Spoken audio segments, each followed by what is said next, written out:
Šis video skirtas būtent tau.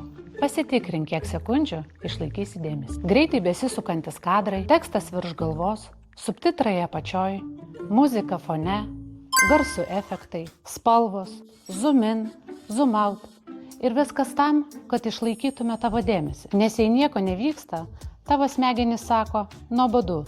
Ką tu darai? Išjungi, skrolini ir pereini prie kito. O dabar susikaupk ir paklausyk, kiek laiko išlaikytum dėmesį, jei ekrane nebūtų subtitrų, besikeičiančių vaizdų ir papildomų efektų. Mes pripratom būti nuolatos stimuliuojami vaizdais ir garsais. Dėl to dėmesys trumpėja, atmintis silpnėja, o mintis išsibarsto. Ir tai visiškai nepriklauso nuo mūsų amžiaus. Tai ne tinginystė, tai kognityvinių įgūdžių silpimas.